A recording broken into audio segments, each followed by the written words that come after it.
Tyr, or Thiwas, Tyr, the Norse god of fairness and war, one of 5 Norse war gods. There's 5 of them. There's an internet of Tyr on the internet, but it wasn't enough. It was only one angle.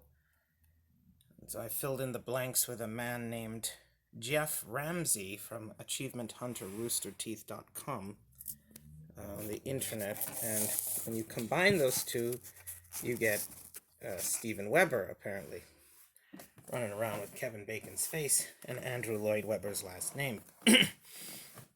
This is the god for whom the day Tuesday is named, or Tuesday, and is the god of fairness. I'm going to talk about justice, or the lack thereof. Respect is not to submit or say please or thank you or any of that stuff people keep saying.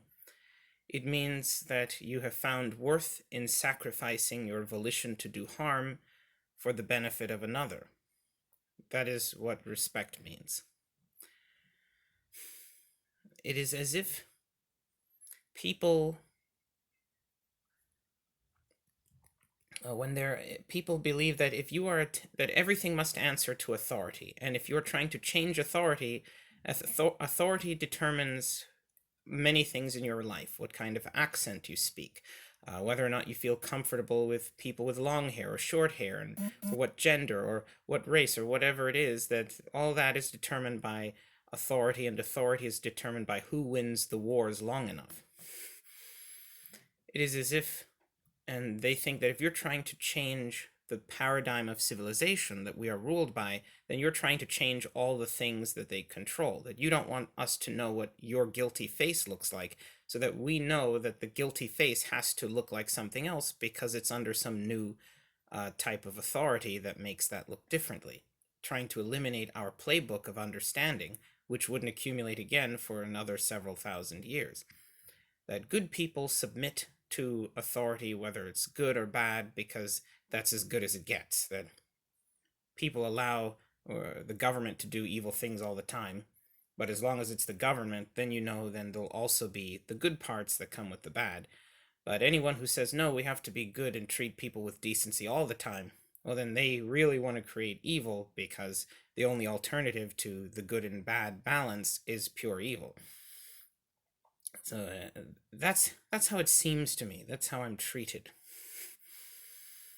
That people, it's as if war is this jack of all traits. That people believe that if you have the power to win the wars, then therefore that proves that you must be the best. That you are the only people who could be the very best that way are the real people who are good, or as good that you will treat well.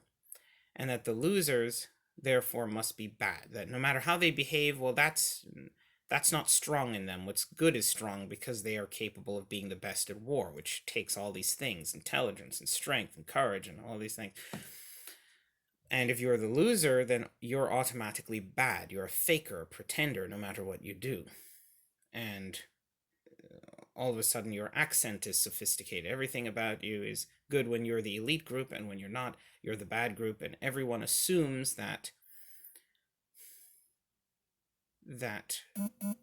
no matter how it seems, you must be wrong. That if you try to tell them no, even if you're telling them the truth, they will assume that is not what authority said, and therefore it is not true or not good. That everyone assumes that you need some rules to stick to. The world is too big, too complicated to try to understand everything, and you have to pick a few things and stick to those things. Anything else is wrong, and authority gets to determine what those things are. Authority. When people see, it's as if people feel when something is unavoidable or invincible, that's the authority that's good, that makes something good. And once something proves itself to be that authority, that's the royal seal.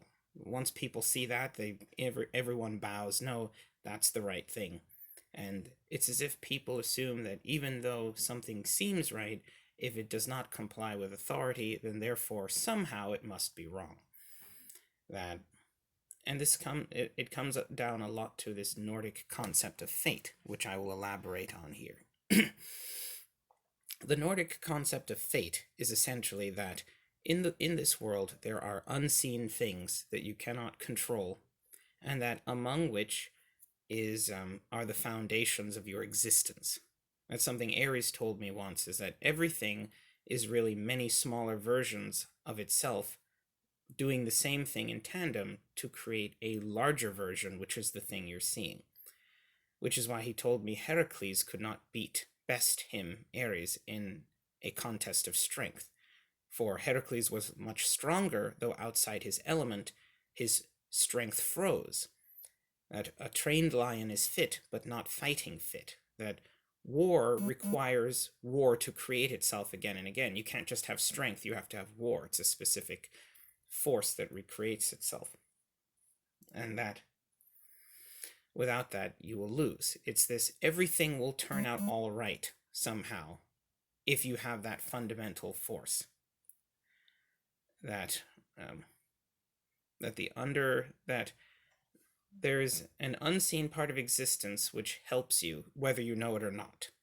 And that everything, the Nordic concept of fate says that everything has the same strength. Nothing is weaker than anything else. It has as much strength as it possibly could. Whereas that meaning, that is an amendment, which is an adjustment, an augmentation to the Nordic concept of fate, says that no, some things have more stability than others. And let's say the Christian faith, which is a further adjustment to that, change to that, is that, well, we have the one that has meaning. So everything will turn out the best that it can if all those unseen, invisible things will be the best that they can be if you obey us, if you do what Christianity says. In the case of, let's say, racism, that it plays a role in that, where you have one group of people who are supported by nature and another group that aren't. It incorporates a bit of the blonde leader concept, and that is that everything that becomes a living thing, that forms into the structure of a living being, does so because it is capable of forming into one with the prolonged exposure to some elemental force. It just keeps going, and these things form as a consequence. Therefore, if you have more of this elemental force that causes everything else to happen, every living state possible is available to you, because all of these, the only way any of these things can happen is if this force just pushes everything, and given long enough, they will form. And that if you have more of the force that causes all the other stuff to form, then things will, you may not know how, but somehow things will turn out well. Or at least that you have that helping you, that these people always have something holding them down and that person doesn't. Whether that matters at all, whether, let's say for instance that if you knew that one thing was stable and the other thing was not, whether or not that would matter, whether anything is going to come and shake things and test the stability is irrelevant. People have an innate fear of things that are weak and would just avoid them. Well, which one do you choose? You choose the one that you know is stable. And that's what meaning says. You go with the one that, just knowing that this does not have a defect, whether or not that does anything, has some kind of value. And these people have a defect. These people are not supported. Things will not turn out all right. The unseen forces that make everything turn out all right in your favor, more so, do not happen as much. They are handicapped in some way. And that in essence, life forms by consistent exposure to something, that everything that is living and complex forms by exposure to something. And if you have more of that something, then you can not only cause life to continue to operate in the way that it already is, and if anything, improve the way that it operates, but cause life to continue to expand into new, greater things, as they had been smaller things, and increased to become what they are now. That life piles upon itself, it accumulates in complexity, and what allows it to function or function well is the same thing that causes it to expand and become new things. And all of that is actuated by this one thing, this one key source of power, and that some people have more of it than others, and that therefore it's okay for them to do bad things to other people, and because of authority, no one will question that, and they feel that you're trying to do something to them for taking away their ability to do something against other people, when it's perfectly okay for them to do that because authority says so, which can be incredibly irritating. In the case of meaning, you have that one situation is weaker than another. That if something happens, but it has less power supporting it than if something else happened, there's a feeling that this situation is defective, even if and that upsets people. The Nordic concept of fate says there are no defective outcomes. Everything that happens is supported as much as possible and the same as any other outcome. But meaning would say that no, this is an unstable outcome and makes you feel like it's not as okay. Let's say the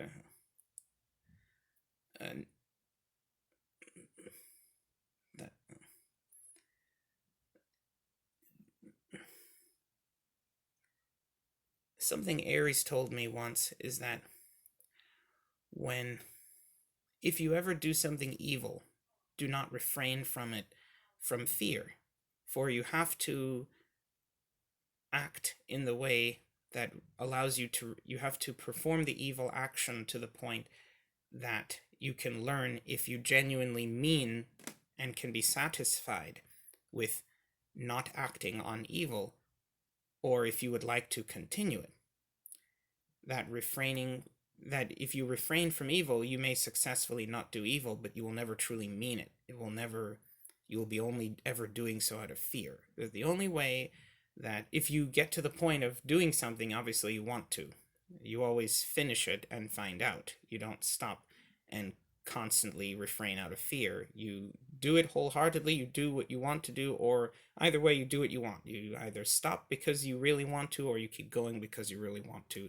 Do not refrain from fear, is what Aries told me. That's something Aries told to me.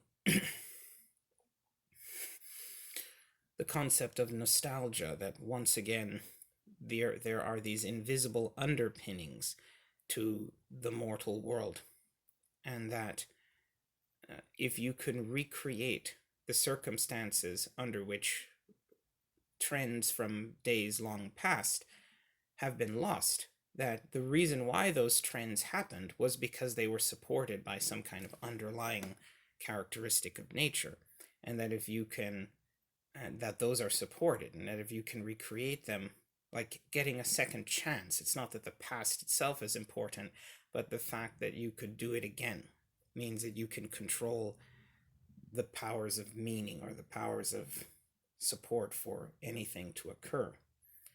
What makes Batman who he is, that he was a combination of his mental discipline and his exhaustion, that he found when a bat arrived, or something about a bat, that he figured it allowed him to reach the point where he felt the underpinnings of the mortal world supported his commitment, the kind of commitment that ordinarily you cannot access, that you can't just choose to use all your strength or use all your mental power to act or do certain things, because you could break your body, you could lose your mind, but something gave him the feeling that it was safe enough that he could do it, that he wouldn't lose that much.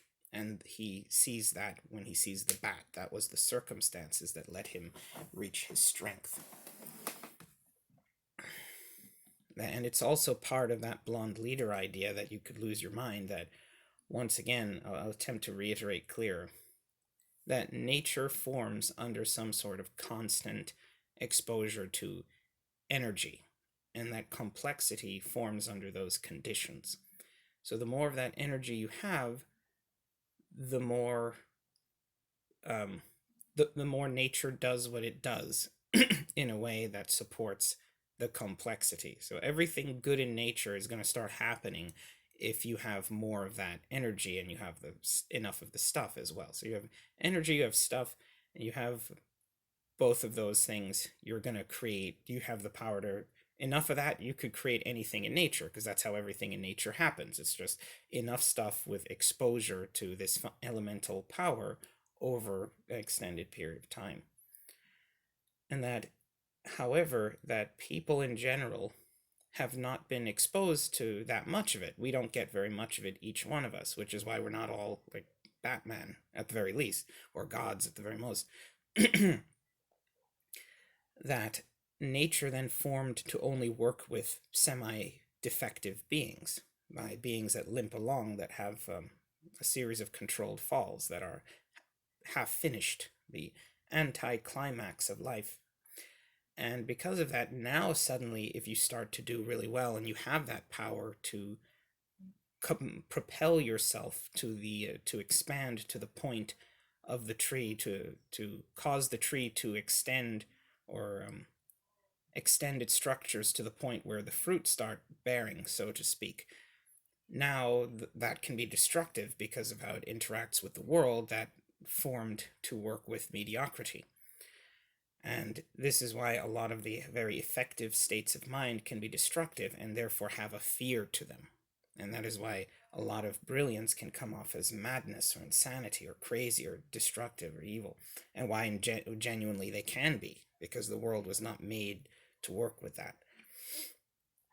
Hence Batman. And that's some of the, that's more of the blonde leader concept. That it's this idea that blondes, that comes from white supremacy, that the blonde-haired, blue-eyed, Germanic, American, Christian race just have more of that natural energy that causes everything to happen. So if you have more of it, it will cause more good thing. Whether you acknowledge it or not, or can determine that it makes any difference or not, it is helping you in some way. And other people, it's not helping them to the same degree. And it often results in people thinking that it's okay to do things against you to prevent what is good, that is tenuous, from being dragged down by the inferiority, and the knowledge that the inferior will want to be treated as well, and to be given the opportunity to drag you down makes them evil, makes them even angrier. And then when you attempt to tell them to stop, that makes them angry, that you would make them uncomfortable with their hatred. So they lie and manipulate and do whatever they have to restore their feelings of confidence and intimidation over you, which they feel are perfectly fine. Like, how dare you try to make me uncomfortable, persecuting you, kind of attitude.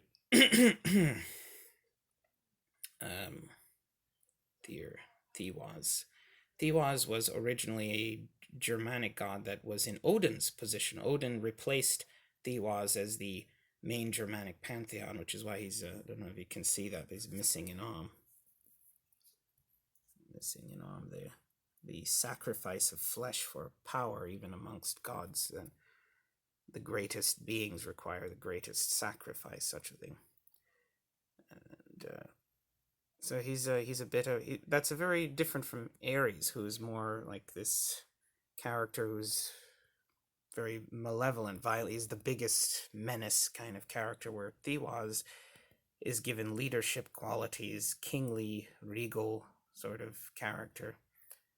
He lost his hand, for they were trying to restrain a black wolf, curiously enough, always a black wolf, named Fenrir, who in all fairness would have devoured Odin and the entire universe, but they kept failing. And so eventually they devised some sort of means of restraining Fairness Wolfenstall, or the Fairness Wolf, the sun-eating wolf. But this time the wolf was suspicious. Well, I'm not going to let you do that to me again. You're trying to trap me. And they assured the wolf that it wasn't true. And the wolf said, if one of you will give me your hand, put your hand in my mouth as collateral, essentially, underestimating the virulence of the Nordic gods, that surely you wouldn't give me your hand if you wouldn't be that. It shows that Fairness thought that these people wouldn't go that far to restrain him. He didn't think he was that bad. He didn't know how these gods thought of him. Wasn't aware. But instantly, Tyr being very brave. And that's a big difference between Ares and Tyr, is that Ares was a coward, Tyr was extremely brave. That's something to take note of. They're both war gods. And Tyr put his hand in Fairness's mouth, and Fairness couldn't get out. Fairness bit his arm off, and then Tyr, I assume, withdrew the stub, walked backward, turned, and said, "Worth it." And then the glasses descended from the heavens. Ah! Dun dun dun dun. Yeah. And the Nordic gods own slaves. The dwarves are slaves. Thiwas was a god of fairness. He was a god of justice. If there were ever, Ares in Wonder Woman was in that position where he said humanity has to be wiped out. I'm casting judgment upon humanity, which is absolutely correct. That's absolutely reasonable. We are all evil. We're always doing something malevolent to someone and trying constantly to force them to agree that it's not happening because we think it's okay to do that to them. We don't want them to. We want to avoid all risk of confrontation for what we're doing. We're really not good creatures. But in Ares, I mean, what would Thiwas? Thiwas would cast judgment upon us all and would wipe us out, or maybe he'd put us on a rock together and leave us to torment ourselves with just enough energy where we would have to torment ourselves. Or maybe that's where we are. That's what's happening.